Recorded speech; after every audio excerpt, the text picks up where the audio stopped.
Boys, this is part 2 of our hot takes. If you listen to part 1, there was things like offending the whole nation of New Zealand. There was showing that Braino is such a glass half full guy. And then there was Josh with actual factual backing on all of it. So we're going to be covering the rest of the teams in this one. It's time to strap in and get ready. You're now listening to the Insight NRL Show with your hosts, Brain, Metrics, and Whisperer. I don't know whether I can top Pappenhausen being the top fullback or whatever it was at the Storm, or the top scorer at the Storm, but we'll try. You know what? We'll give it a crack because we've still got how many teams left? 8 teams left to go, and plenty of spicy hot takes to come your way. Now, I'll go last as we kick things off. I think we'll probably start with you, Josh, and then we'll move across to Matty. Obviously, in the first episode, we had a bunch of different projections, or predictions, I should say. This one will be a first. I'm going to have a player to gain a position. At the Dragons, we see Kyle Flanagan, Lachlan Ilias in the halves. I'm going to say by the end of the season, Clint Gutherson has gained 5/8 dual, as that halves pairing does not work, and Shane Flanagan moves Sloan to fullback and moves Gutho into 5/8. Ooh. Do I agree? Yeah, because I'm not a fan of the halves pairing. My question to you is, who's the one that goes in the halves? Is he going to sack his son? Or is it going to be Ilias? Mate, I think if you dropped Ilias again, like what is he, like 23? Like if you dropped him twice in the space of like 3 years, mate, we could be seeing a Man of Steel award go to him soon. So I think it's got to be Kyle Flanagan, surely. It'd be a tough old conversation at the dinner table. I don't know. What do you reckon, Matty? Oh, mate. Yes, I hate the Lachlan Ilias signing, to be honest. So, yeah, I can maybe get around it. How about this? Lachlan Ilias gets a run for the Tigers. The Super League Tigers. I was going to say the Catalan Tigers. Yes, the Catalan Dragons. I was going to say the Dragons, but they're already at the Dragons. Castle for Tigers. Yeah, Lee Leopards next year. Mate, if you get dropped, we have Galvin and Lua. Like, what angle are you? What are you trying to angle here? I mean, he'd do fine for a New South Wales Cup. So West Magpies, maybe. He'd look good in some black and white, of course. Yeah. He would. Tell me he's not the kind of guy like Brodie Croft that couldn't just like absolutely dominate the Super League, but just wasn't good enough for the NRL. Like if they went with Gutho or something like Josh was saying. I'm just thinking back to ACCA 2022 when we had Scott Drinkwater. Oh, sorry, 2023 when we had Scott Drinkwater. We had Drinky 5/8 dual. So maybe a bit of Gutho 5/8 dual. Yeah, okay. That makes it interesting. I think you're right, though. I don't know how long Gutho's going to play at fullback. Like, they sign him as a fullback, or long-term are they thinking probably he's going to end up moving to the centres or moving into 5/8? Like, that's long-term. If he stayed at the Eels, I think that the narrative would have been that Gutho's knees are not going to hold out. That was even coming up last year. That Gutho's knee injuries are starting to be, starting to hamper him a fair bit, and they're trying to take the load off. So it'll be interesting to see what the Dragons do with him. Isn't it funny, just before we go into Matty's hot take, isn't it funny when the news story came out that the Eels wanted to look for an X-Factor fullback, everyone was like, oh, that's rubbish. Gutho will be there forever. And then 6 months later, you got, young Isaiah Yongi there. X-Factor. Hey, what do we know? So you never know. Matty, what's yours, mate? Look, I'm going to go out to the coast up here in Queensland, and I'm going to open my drawer. And I'm going to have a look at this. This is your second favourite club, isn't it? Yeah, it's right up there with the Cowboys and the Dolphins and all those other Queensland teams. I might be a Dolphins fan, to be honest, after what the Broncos are doing. But the Dolphins are playing the Rabbitohs. Then the Dolphins are playing the Knights. Then they're playing the Tigers. Then they're playing the Broncos. And then they're playing the Titans in the first 5 rounds. So I'll put it to you. Hammer at fullback started absolutely blistering last year. I owned him because he was centre wing, to be honest. But what if he is the top scoring fullback after the first 5 rounds with that draw, fellas? I love it to a point where I think it's just so left field that I think it could be one of these really random things that ends up happening. You know, we talk a lot about how certain we are in certain situations in preseason. We've talked about Latrell, we've talked about Ponga, we've talked about Turbo being the 3 kind of premium fullbacks that you want. Wouldn't it fucking be ironic if it was none of them that were in the top 3 and you had like a Hammer, and we talked about Connor Tracy. Hammer and Connor Tracy at 1 and 2 top scoring fullbacks to start the season. That would be pure Supercoach. Yeah. Look, we talk about, obviously, Hamiso, if he's going to average be the top fullback over the first 5 weeks. We know that he's winning off the field with one Jamie Chapman. So we're just going to parlay that into, a win on the field. He's just going to have it all by the sounds of it. I got my little Jamie Chapman card right here. Like I'm a collector, so yeah, huge fan of Jamie Chapman. And I tell you what, you only get out what you put in. So good home life, bringing it into work. He's going to be winning. Hamiso would be the envy of all if he is the top fullback. And I can spin it now. I'm going to get behind the narrative. Is Hamiso going to be in my round 1 team? I know that we have our team reveals on Patreon, but I'll give you an exclusive. He won't be in my team, but I can definitely get behind the narrative. So I'm all for it. W take. Oh, you gotta give him that hawk too and spit on that thing. You get me? Yeah, that's earned the Hawk Tour soundbite matrix. Now, off the back of you talking about your favourite team, the Dolphins, I'll talk about your second favourite team, the Broncos.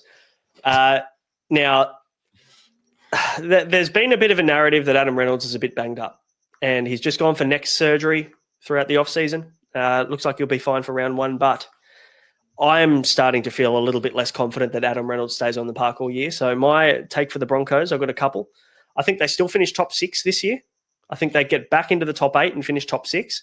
But I also think Adam Reynolds plays less than 15 games in 2025. I think the Ben Hunt signing is a bit of insurance for Adam Reynolds, knowing the fact that he's 35 this year in June. I think that there's every chance we won't see anywhere near as many games. He played 13 games last year, so I've given him 2 games insurance on 2024. But I think that we're going to start to see a little bit less football from Adam Reynolds moving forward. What do we reckon? Floor is yours, Matty. I mean, yeah, I think that Renault has been banged up, and every time he goes down, I sigh because I think he's a fantastic football player. It's funny that you think that they're signing Ben Hunt as insurance when he is 35 years old on the 27th of March. When does he miss games? Yeah, but he's super healthy all the time. Rolls through, plays Origin, plays for Australia. Yeah, it's funny. It's not wrong. I just think it's funny. Look, I think that if they're making top 6, I think Madge has also always been like a Tom Thibodeau kind of player that's tried to play everybody through those. What a great reference. That supports my argument, by the way. Yeah, I know, but I wonder if Renault's like half good where the Madge will just push him. Whereas I think somebody like Kevy would have been like, no, mate, you go back for 2 weeks and make sure you're right before you come back. We start to see that down the stretch for Kevy's Broncos, and probably to his detriment towards the end. Some of those guys might have been able to play at, 60, 70%, and he didn't play them. I just wonder whether Madge will push him to play. Whether you think that he's going to re-injure it and sit back out because of that, then sure, yeah. 100%, but I also think if he's at 70%, they'll tell Renault to get back out there on the park. So basically, Brain, you've just described that as Adam Reynolds in about round 13. That's probably right. 7. Yeah, look, I think when we look at Madge's expectations on training intensity, he's very well known for his thrashing boot camps in the preseason, and even throughout the season, we saw his really tough standard on player fitness. And we saw the Tigers cop a fair few injuries when Madge was at the helm before he moved on. So, is he going to ask Renault to keep up, a guy that's 35? Maybe he's not going to have that tough expectation on Renault, but I think that Father Time's going to start to play a little bit of catch up this year. And I still think the Broncos are going to be fine because thankfully you do have Ben Hunt this year who can slot in and play that Renault role. Ben Hunt's a different 35-year-old than Renault. You're right. Yeah, let's go with that. Josh, what do you got? We stay in Queensland. We go to the Titans. Some reports getting around that AJ Brimson could potentially be playing in the halves. I think that is not good. I don't think Brimson is very good. I think he gets a lot of the good bloke tax. But if AJ Brimson is to be playing 6, Jaden Campbell to average less than 55 with games played with Brimson together. We know the average, 70-something, 71 last year? 72, yeah. I just don't. I think there's a big fall off if, and I'll caveat if, Brimson is Campbell's halves partner. Surely not. Surely they don't do that. Like, what's Kieran Foran done? I don't know. I mean, sorry. Do you want me to show you the image again, like the SpongeBob man, or? Like... Yeah, actually, to be fair, that's him and Renault go to the same rehab facility, I think. But Kieran Foran only missed a game last year? Yeah, to be fair, he played through a lot of injuries. To be fair, yeah, he's done the SJ. The SJ, in his late 20s, was falling apart, and then just found the fountain of youth in his early 30s. So if Foran stays in the park, fantastic. Where do you play Brimo? At center, I guess. But there's some talk that it could potentially be a Campbell Brimson halves pairing. And if that happens, I've got zero interest in Brimson, zero interest in Brimson, and zero interest in Campbell as well. So less than 55 for Campbell in games played with Brimo. Fair. I think I'd agree with that. What do you reckon? Yeah, it's not really a controversial. Like none of you two care because you've never looked at Jaden Campbell. So I probably should have picked someone like Fafita. Yeah, that's comfortably the most boring take so far. Yeah. So it's also the most boring club as well. Let's just be. Can I ask you a question about that? Is Kieran Foran more of a Ben Hunt 35 or a Renault 35? He's got to be a Renault 35, surely. I think he's a unique 35-year-old. Yeah, cool. Sounds good. Speaking of 35-year-olds, it must be my pick. We head down to the Shire, and everyone's excited in the Shire. They're always finishing well. Their team looks as good as it ever looked. They've signed AFB, but I don't think that AFB is going to be a top 7 front row forward this year. Oh, okay. All right. Cool. Talk to us. He talks about, lowering his minutes, getting back, and again, just being able to get better output through those minutes. There's plenty of really good front row forwards out there. We were doing our draft rankings on our Patreon. I don't want to sit there and plug it. But when we had a look at that, and I think I was talking to you, Josh, off air about it, Adam Fanua-Blake isn't in my top 7. I expect him to do what he said, play less minutes. I think it'll take a little bit to gel there.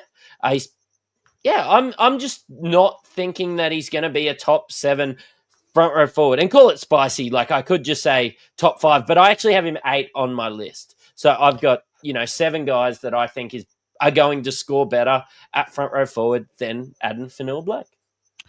Breno, just having a very, very quick look, we see last year Adam Fanua-Blake was the front row forward 1 for total points, the front row forward 1 for average. In 2023, the front row forward 1 for total points and the front row forward 3 for average.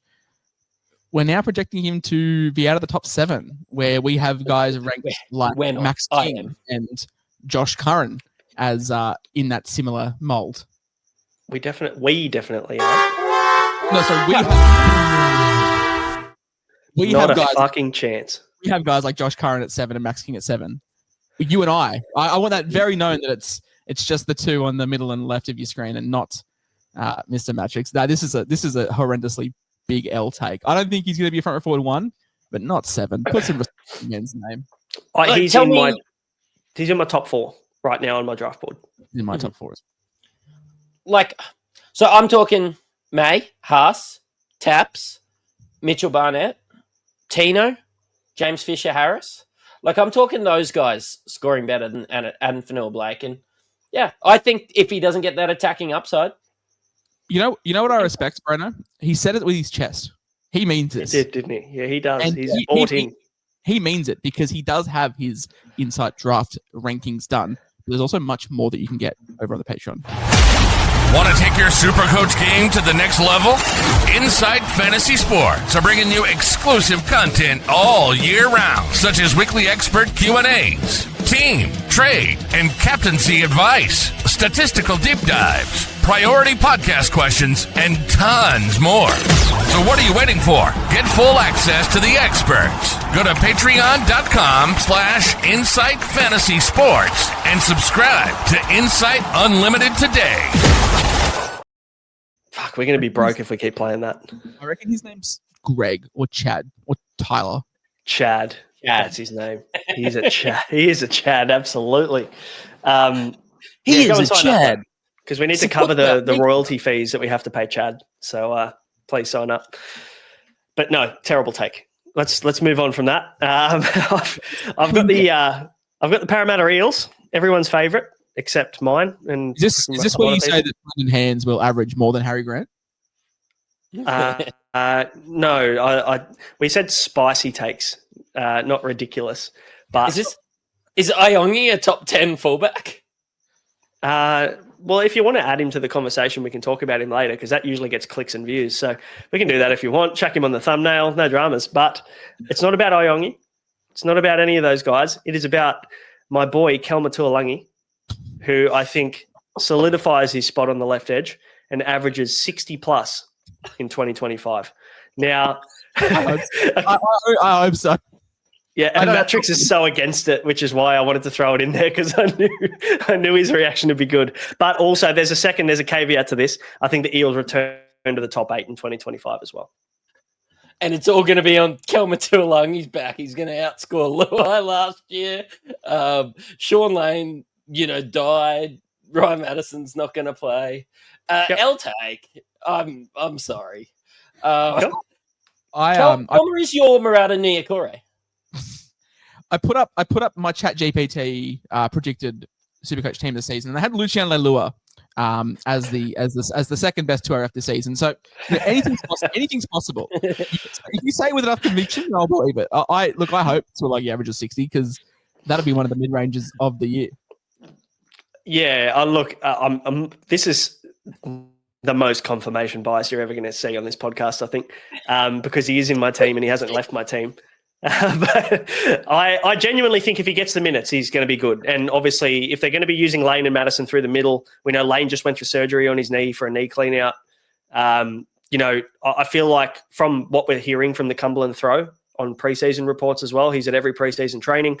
Kelma Tuolangi's training well, and he's on that edge and exclusively on that edge. They're not rotating anyone else through. So for me, if he gets the minutes there and he does play the 80 on the edge for the Eels and he's outside Dylan Brown and Dylan Brown stays healthy, anything can happen there because we saw what Sean Lane did on that left edge. Genuine question.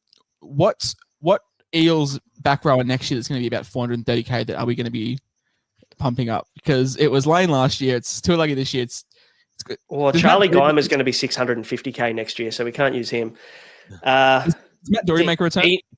Dean Madison's going to get signed by them because he wants to get back and play with his brother. He's going to be 300K after he gets a bit of burn off the bench this year. And he's going to peak in 2026. He's going to peak at 597K, I think. So I like that. That's good. We'll save that hot take for next season. Yeah, cool. Josh. Boys, I know what gets clicks. I know who to put on thumbnails. I know what to talk about to generate some content. And none more so than Big Trell Mitt. Not only will Latrell Mitchell finish as the fullback 1, he will win the Dally M. Huh. Trell Mitt, Dally M, baby. Dally M. Look, it's not unbelievable. Obviously he's a quality player. I don't think you could ever look at that and go, "Oh, that's super spicy." It means he's got to start.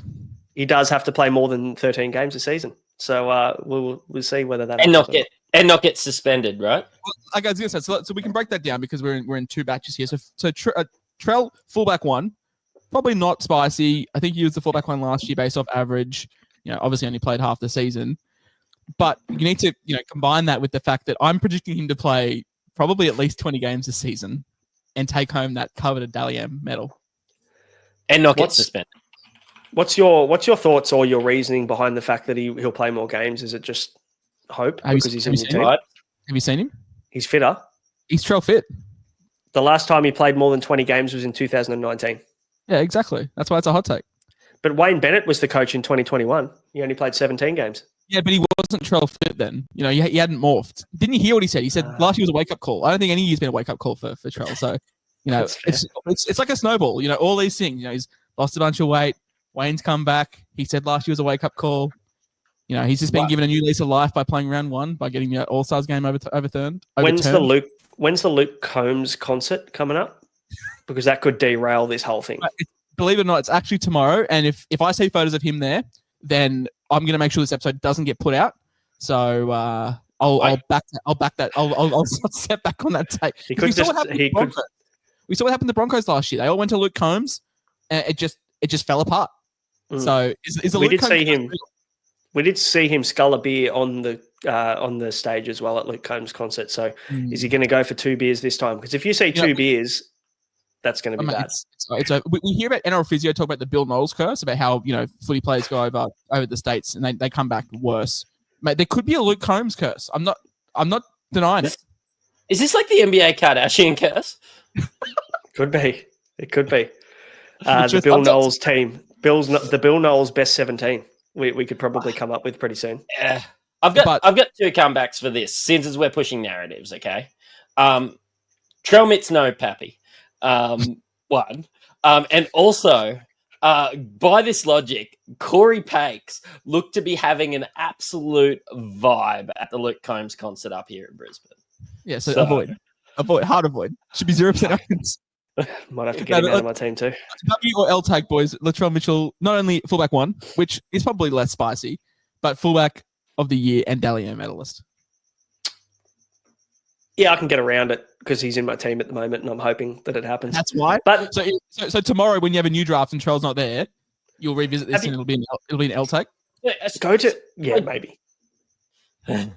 So draft opens. You have the number 1 pick. Are you just taking Trell because you think he's going to play more than 20 games? Great. No, I still take Cleary just because of how shit halfback is.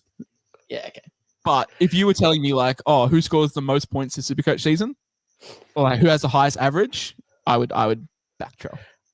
And look, when you go onto NRL SuperCoach stats and you look at the pie chart of where Trell scores his points, it is like a genuine fucking 4-quarter split. 20 points in base, 21 points in scoring, 22 points in create, 18 points in evade, and 3 negatives per game. He does it all. You don't need to rely on base for Trell. That's my only concern is he dips in and out of games, but he still scores his points. He's just a hard watch. But he still finds his points. I took offense to that because last year, Trell would have, recorded his stats on a pie chart, but this year it's a grapefruit chart. He's looking that fit. So lean, peeled, mean, and ready. Dahlia medalist for Trell, baby. I wish I hate that Sportsbet took away the market because I would have remortgaged my house and just bought all the Trell Mitch stock that I could. Gamble. Thank fuck you don't own a house. Matrix. His cubby house. You can mortgage my kid's cubby house, man. $200. You know that scene in The Simpsons where Lenny's like eaten out of like a crack den off like a creaky wooden table? That would be me if my Trell Mitch stock doesn't improve. Well, let's see. We'll find out in about 8 months. 27 weeks. Matrix, what's our final hot take? Okay, so I have the West Tigers. They're going to win the cup. W take. Was I gifted this one? Did I just not want you guys to get more excited about this? I know we've been going for a bit, but you have 15 seconds each to guess my hot take. Braino, go. Oh, guess the hot take. Okay. 1. Jarrell Skelton. Does it have Jarrell Skelton in it? 6, 7. Jerome Luai will be the 5'8" No, he's a hater. It's going to be the opposite. It's going to be like Jerome Luai to average like 43 points or some shit like that. Yeah. Okay, we've had 15 seconds and Braino wins. Luai is the 8th highest price 5'8". And we saw all his stats when he was controlling the show at 7. I get it. The Tigers aren't the Panthers, but I think that he can be the 5/8 one. I was looking through these guys. Like Dillbags wants out. Cam Munster hasn't strung together 5 healthy games for about 2.5 years. Look, I can get around Luai at the Tigers, trying to turn things around. At least he's going to have a lot of usage. I like it for fantasy, probably a touch more than Supercoach due to the kick meters and the way that Lachlan Galvin plays on the park. But yeah, for me, I would definitely not be surprised if Luai is the 5/8 one. And am I super excited about Luai? A little bit, but it also probably puts me to a credit of what I think of 5/8 as a position as well. I'm not very high. Like I've got Metcalf. I think that he can be a great player as well, but like not to 700k or anything like that. So we're saying Luai 5/8 one. Luai. Oh, you gotta give him that huck to and spit on that thing. You get me? W take. Yes, Best take of the episode. Any good positive take about the Tigers is fantastic. I'm here for it.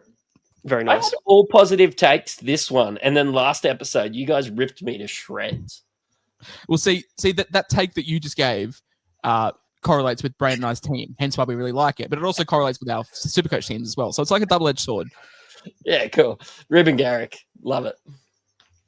Yeah, that was terrible. But that's okay, guys. That is 17 takes for 17 teams. We've hopefully at least given you a little bit of entertainment or something to disagree with. If you agree with any or disagree with any, show your argument in the comments. Let us know what you think of it. We'd love to hear from you, especially the ones with Matrix and the ones that you disagree with. We really enjoy hearing those too. But guys, that we try to kind of mix things up a little bit throughout the preseason and not be so kind of focused on positional analysis and things like that in January. It is the 31st of January. We're recording this one. It'll come out over the next week or so. But we will be diving into all of the Supercoach relevant content in the coming month in the lead up. We've got trials coming up pretty soon too, which is exciting. So, yeah, plenty of content to come. And if you want to join the Patreon, the link's in the description below. Boys, any final words or comments on the hot takes before we wrap up? No, I guess out of both episodes, what was your favorite hot take? Just whether it can be your own or one of the other two. What was your favorite? For mine, I like the conviction about Kalmatuolagi because I know that you believe it. It's not something you just put on paper, Braino. You truly believe Kalma can average 60, which I can respect. Yeah, it's like the pity party, isn't it? Where you're like, oh, no, Braino's going to be so wrong, but I appreciate the fact that he's had a go. You know, it's like a participation award. So I'll take the participation award of the hot takes. That's fine.